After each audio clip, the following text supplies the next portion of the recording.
Well, a big welcome to everyone watching in United Matters channel. I promise that I'm going to be doing a live on a daily, but today I got caught up and said, why not do it right now before we really call it quits? And I know some of you are still awake and some of you are still asleep, but I know you will get up and we'll watch this video because it's all about doing live and keeping you updated on the latest news and information as far as United is concerned. Now, we're having a story coming in from Germany for Build about Marcel Sabitzer makes United staying choice. That is Marcel Sabitzer. He doesn't want to go anywhere. He wants to stay here and play the game of football at Old Trafford. He feels like this is where he's feeling at home and he doesn't want to go anywhere else. You're talking Alejandro Garnacho and Lisandro Martinez has been talking to a certain source out in Argentina, and he has revealed as to how this guy, old boy, is really one of the best talents that has ever emerged from Argentina.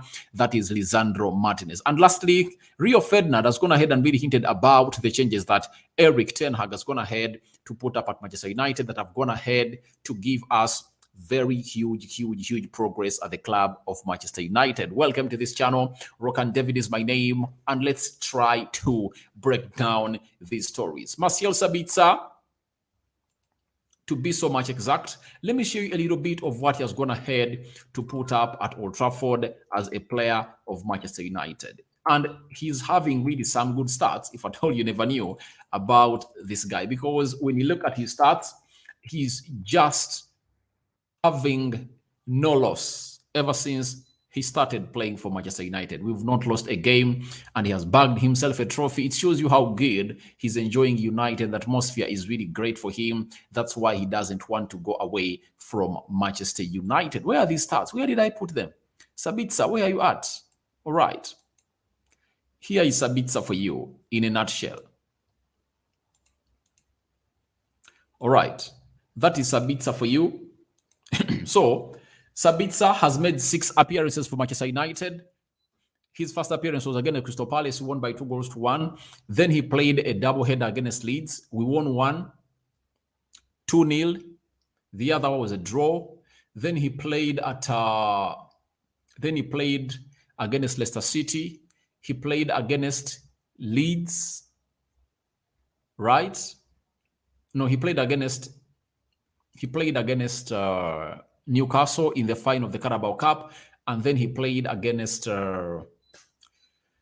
West Ham in the FA Cup. He has made 6 appearances, 0 losses, and 1 trophy. That is Marcel Sabitzer for you, a player that we all love here 6 appearances at Old Trafford. I know most of you love this player and you're praying to it that he stays. But obviously, your prayers are really coming to pass, because coming in from Germany, where Bayern Munich, the owner of the player, is, we've been told the following by Sports Build. And this reporter for the Sports Build is known as Kaven Beda. He has told us that Sabitzer wants to start Manchester United. Marcel Sabitzer feels valued in United from the fans, players, and coach, something he missed in Bayern.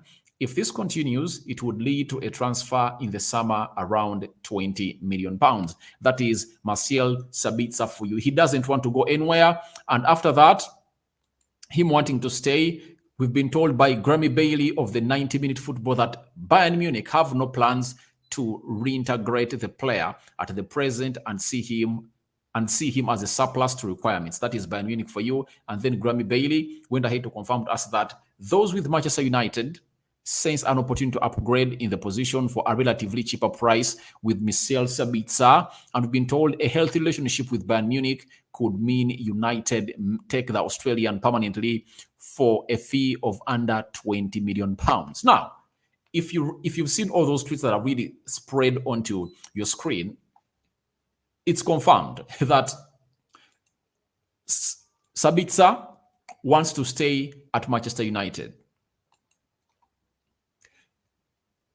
Bayern Munich don't want to keep the player. When you add up all those 2 factors, the other factors responsible for signing a player at the club of Manchester United, or a player being sold from Bayern Munich to Manchester United.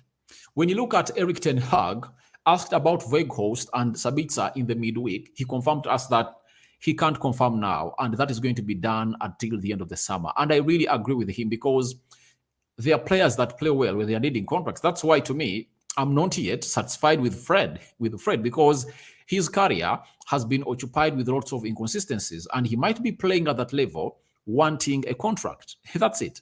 Why? He's 31 years of age, and United can give him a contract of £140,000 a week. That will act well under his requests as a player known as Freddie. Let's go to Ole Gunnar Solskjaer. Ole Gunnar Solskjaer came in, I think, out of the 13 games, won like 11, and we are so much excited and hurriedly made a mistake by offering him a new contract. After giving him a new contract, we never even clinched the fourth spot of the Champions League, and he went ahead to bottle everything up. If United had waited until the end of the season, they wouldn't have really appointed Ole Gunnar Solskjaer, and we found ourselves in a 3-year turmoil because of Ed Woodward making a very hurriedly decision of signing Ole Gunnar Solskjaer on a permanent deal as a manager of Manchester United. So when it comes to Sabitzer, I believe he's the right player to keep. Why? His quality is better than that of Fred and Scott McTominay. Though I've seen very many people coming out and saying that, oh, when you look at Sabitzer, he's not at that level. Why is Fred starting ahead of Sabitzer? I take you back. When Casemiro came in through, I saw very many people saying that Casemiro is playing badly and Scott McTominay is looking a better player. Now, how many people are really saying that? Why? For the reason that Casemiro started most of the games on the bench, and his first debut for United in the Premier League, he made it when you're playing a team called Everton. That's it. So, as it stands, Manchester United and the manager Erik ten Hag don't initiate you into the team immediately. Even Casemiro, it took him the game of Southampton, Leicester City, Arsenal, then he started. You get?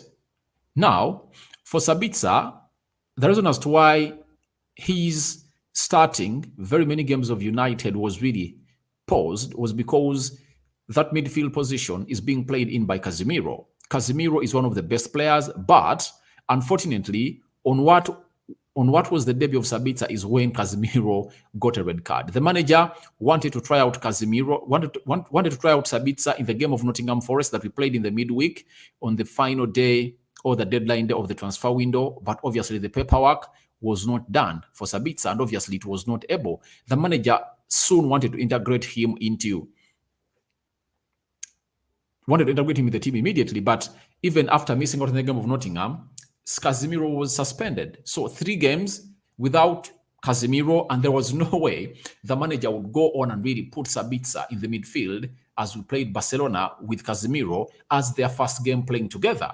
And he needed some time. That's why Freddie is playing ahead of Sabitzer. But with time, Sabitzer is going to be playing alongside Casemiro, and they played their first game together alongside Newcastle for 25 minutes in the Carabao Cup finale. Then even midweek on Wednesday, they played together for 45 minutes, and you see the chemistry matching up very well. So I believe Sabitzer is going to take over that position because, to me, I believe in the quality of the player. He has quality. He has blocks, aerial duels, work rate, the tenacity. So I think he's really one of those players that is going to be kept at Manchester United, as Erik ten Hag is interested in him too and doesn't want to let him go. So let's wait and see whether that deal will come to pass in the summer, but he's available on the cheap. Where do you get a player of the quality of Sabitzer at the price of £20 million? That is an absolute steal, according to me. Let me say hi to some people. Gawan, Timothy, good evening, sir. Thank you for watching in. Then we are having Adebare Opeyemi, good morning from Dubai. Good morning. Thank you for watching in. Then we are having Esther Kumaka. Good evening. Thank you for watching in. Please, how are you doing, sir? I'm doing great. And then I'm having a question coming in from Timothy. Sir, I'm enjoying your football news. Well, I need Liverpool video news. Which Liverpool video news do you want? Liverpool, we are playing Liverpool tomorrow. That's it, or today, depending on where you are, because in the country where I am, it's already Sunday. We are playing Liverpool tomorrow. We are playing it tomorrow. That's when you're playing Liverpool. So, United is playing Liverpool, and you're waiting to see how that's going to happen. But today's results have been really tight. Arsenal leaving it late, playing against Bournemouth. Bournemouth was 2 goals ahead of Arsenal. Then Arsenal leveled up the game and scored the winner in the 9 minutes. Man City also really had a lot of energy to really use to stop a side known as Newcastle by winning that game by 2 goals to 0. As it stands, we are 14 points behind Arsenal. That makes the game of Liverpool a must-win if at all we want to stay into the title race conversation. That calls for a must-win away at Liverpool. Then, after that, Man City is 6 points ahead of us. Are they 6? They are 9. 9 points ahead of us, and they've played 2 more games than us. The same applies to Arsenal. So we need to win away at Liverpool today. That's it. So that's the some Liverpool news I can give you as far as Liverpool is concerned, but we are playing them today or tomorrow, depending on where you are watching us from. Then, Lisandro Martinez has held an interview with one of the outlets coming in from Argentina, and he was asked about Alejandro Garnacho. He said, he has a lot of personality. He's 18 and is starting his career in a very big club. With a lot of pressure, he has a goal. He's spicy to play. He's been giving good he's been giving good passes, and he's learning. I'm taking him to Argentina. So there have been differences between Spain and Argentina on Alejandro Garnacho. Now, Spain are trying to get him onto their board, and Argentina, this is the second time he has been called because the senior team has called him for the second time. And this boy is lucky that has played with some 2 legendaries. That is Lionel Messi and Ronaldo in the same team. He has played with Lionel Messi at the national team. He has also played with Ronaldo at Old Trafford. That is Manchester United. And he's such a lucky boy. And him under Erik ten Hag, I believe that he has everything to become the best of the best and be the heir to the throne of Ronaldo and Messi. When you look at people talking about who is going to be the heir of the throne or the next GOAT in the game of football, they're looking at Haaland, they're looking at Mbappe. But look at how Rashford is performing. That means Mbappe is into a very bad spell of not even winning Ballon d'Ors. Why? He's at PSG, a Farmers League. His team is going to be knocked out of the Champions League, I think, next week. They're playing about Bayern Munich, and they lost 1-0 to Bayern Munich at home. Can they go there and get a result? I know they can, but it's hard. I don't see them winning the Champions League for Mbappe to lift the Ballon d'Or. Then Rashford is playing at Manchester United, and United is back under Erik ten Hag. So Rashford can be single-handedly be a competitor to Kylian Mbappe. And I think for the next 5 years, with Erik ten Hag at Manchester United and Rashford under his surveillance, he might become one of the best players in the world. So Mbappe is having lots of players to compete with in his generation. But Garnacho is like Messi or Ronaldo. At the age of 18, they had already started to do these things and put them into practice. And at the age of 21, Messi had already won a Ballon d'Or. And even Ronaldo, I think at the age of 22, he had already won a Ballon d'Or. And for Mbappe, he has not yet even lifted up one, yet he's 24, he's going to make 25.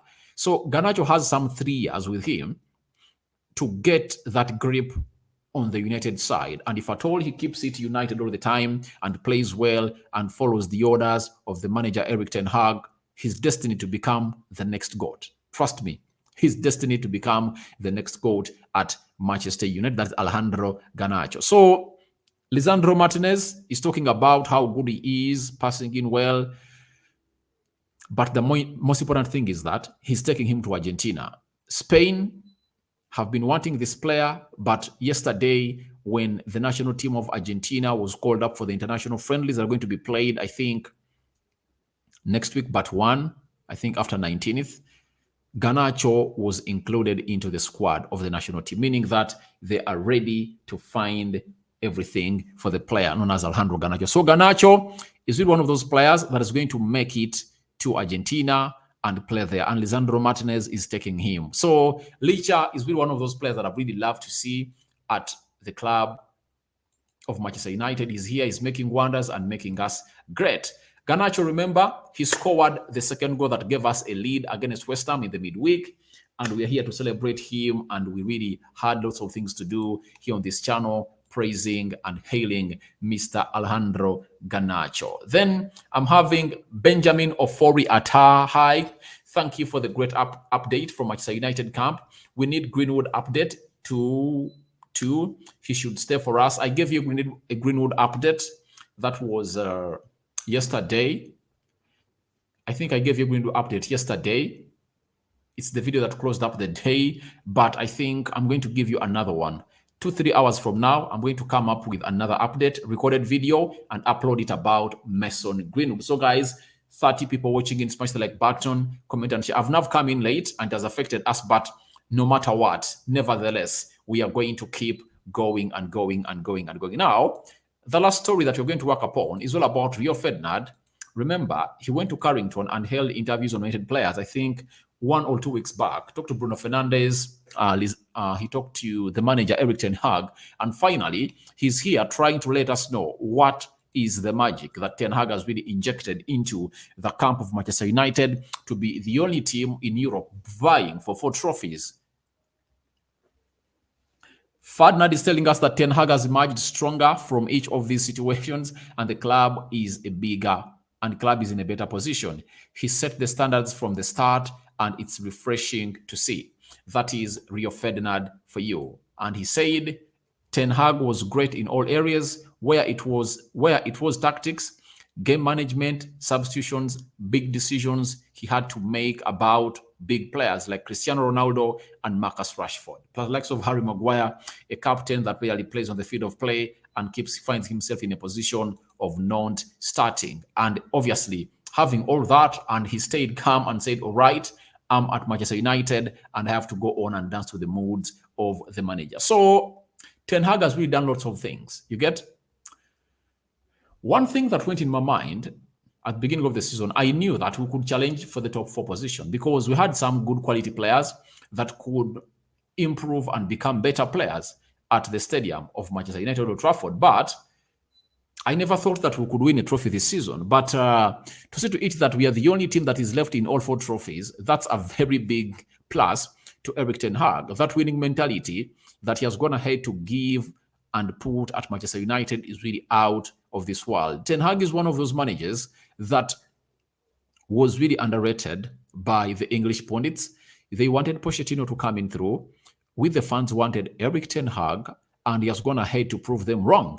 That's why you see to it that every time he gets a blip, they go hard on him. But we who know where United was last season, we're here celebrating Erik ten Hag's work. We looked very ugly. And what showed that we looked ugly? We are the worst ever Premier League side of United since 1992. The worst side registered 64 points. I think that was under David Moyes, and he was sacked, and Ryan Giggs ended or completed the season as the manager of Manchester United. Last season, we had 58 points. Can you imagine? 58 points. A United side to be having 58 points. That is unacceptable, guys. That is unacceptable. We are a big side. We need to be doing big things and see how Ten Hag has gone ahead to turn around our season. Right now, we are having 49 points in 24 games, right? That means we are left with 14 games to play. 14 games are equivalent to 52 points. Now, that means Ten Hag might find himself hit close to 80 points this season. I believe he can clinch more 31 points plus. Even I think 48 points are possible. I think if at all we lose, we might lose like 5 or 6 points. That's it, according to me. And we can really get back to the winning ways and find ourselves in a position of really scoring close to 80 points plus. And I think it's Jose Mourinho who clinched, was it 85 points in his season? And I think that was his second season when he signed Lukaku and very many other players he brought in at the club of Manchester United. But if at all Ten Hag clinches 80 points in the Premier League for his first season, I think he would have gone ahead to punch above his weight. Remember, Jose Mourinho, to go to the Champions League, he had to win the UEFA Europa League in his first season. That's it.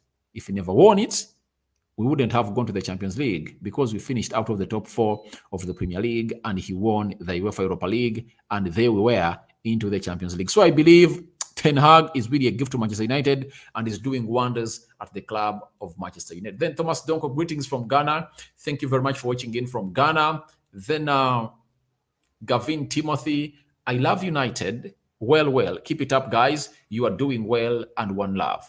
Obviously, United is doing wonders. And few people really believed in Erik ten Hag. I know a fact that very many fans were furious at Erik ten Hag for the first 2 games. But to me, to judge any manager in the Premier League, I have to give him 10 games. 10 games justify the manager. And in those 10 games, he has never gone ahead to lose a game at Old Trafford in the Premier League. And you're just gone ahead to lose away at Arsenal, Man City, and Everton.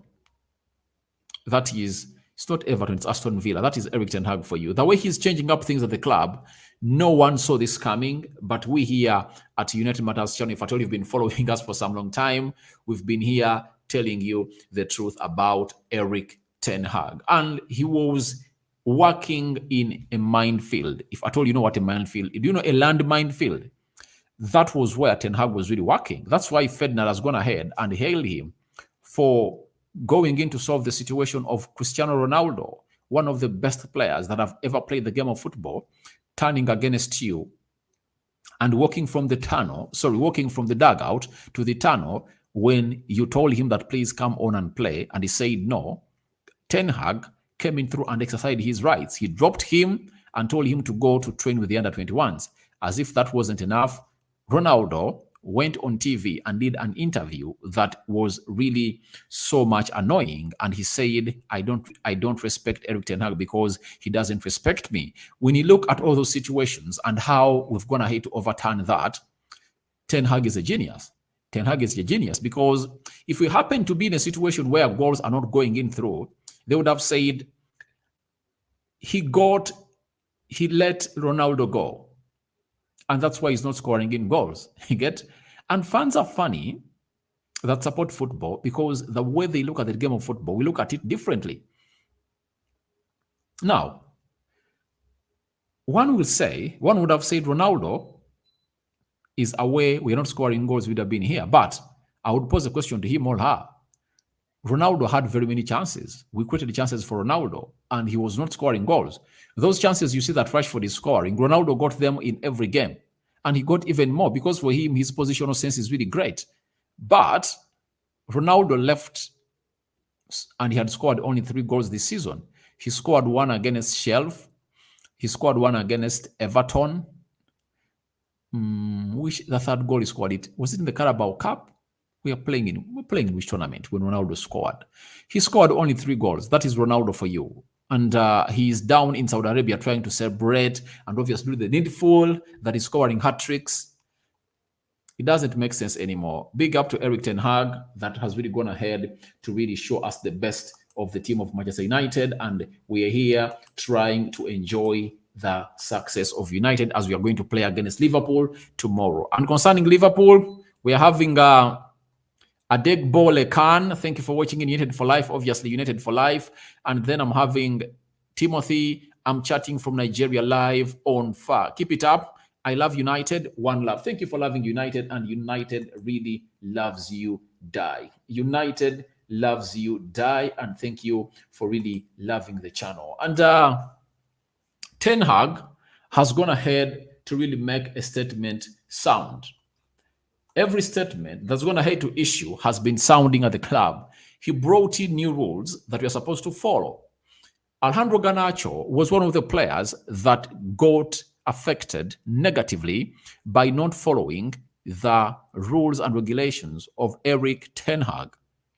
It shows you how far this club had really decayed. A player like Alejandro Garnacho coming from the academy, who was supposed to be so much respectful and really so much patient, and coming to the training ground early, was really one of those that defied the orders of Erik ten Hag at the beginning. And Ten Hag doesn't want a player who has a bad attitude, and Garnacho had a bad attitude, coming late to the training ground, not lacing his boots, and he told him, all right, You've come in late. I'm not going to play you in the preseason. Garnacho never played a single minute. He was on the bench and he was not played for a single minute by Erik ten Hag. It shows you the power and command that Erik ten Hag is really having at the club of Manchester United. And let no one lie to you that this is the first time he's doing it. There is a player known as Neo Lang, who was one of the best players at Ajax, but because of his attitude, he sold him, however good he was. Ten Hag tells you face to face that what makes you a better player is simple.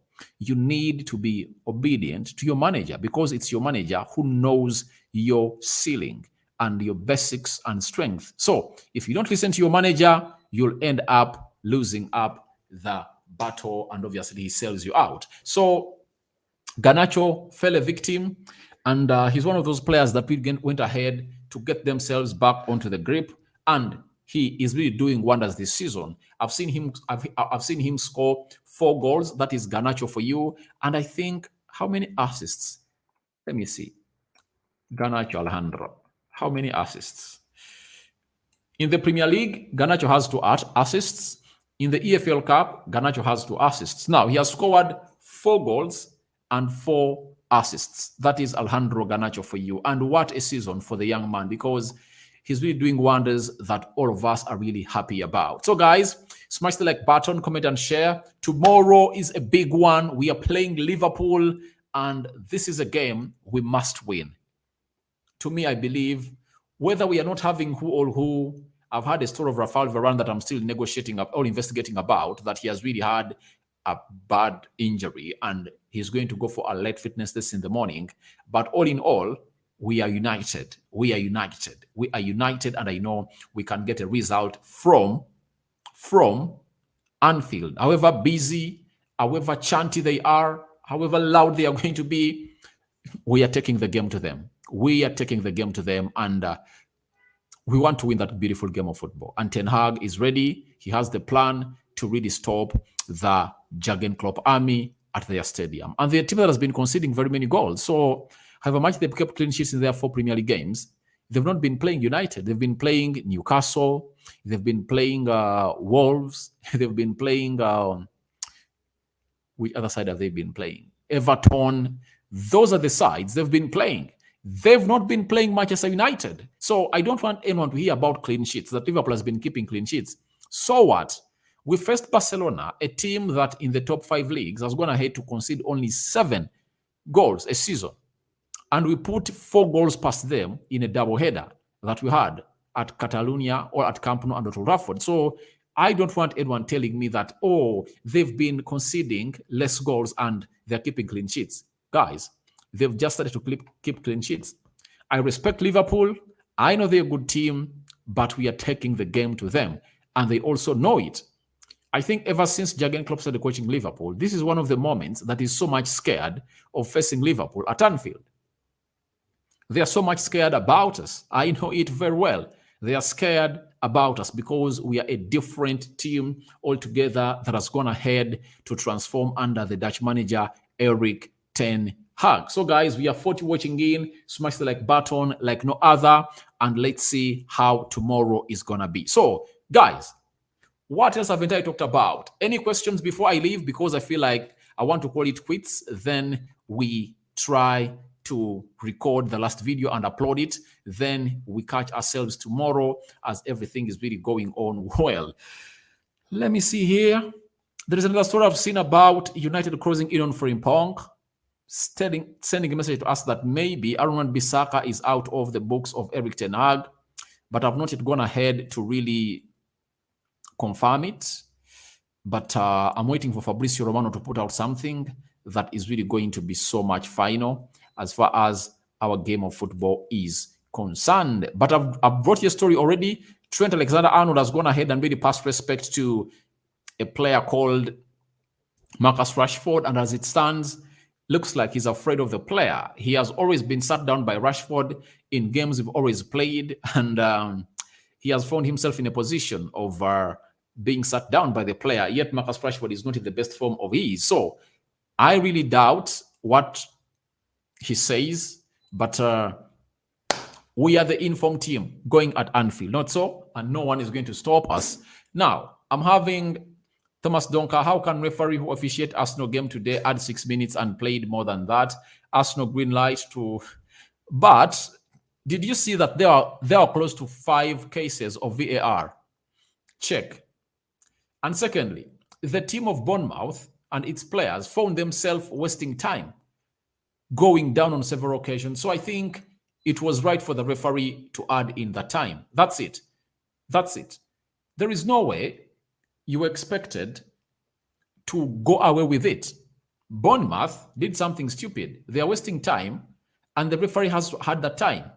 Even FIFA is planning to bring in a law that goes ahead to stop the clock every time the ball is not being played on the pitch, or every time the ball is out or a player goes down, such that only 90 minutes are played. And trust me, if at all that comes into play, you'll see teams suffer a lot, because you'll find out that the 90 minutes will be played with the ball on the field of play. So I don't believe in teams that waste time. I don't believe in teams that waste time. I hate teams that waste time, and they fell a victim and they were really beaten by Arsenal. So guys, thank you very much for watching in through. I think that's all I had for you today. And Rokan David remains my name. May the Almighty Lord bless you abundantly. Keep your notification bells on. I'm bringing a breaking story of Rafael Varane.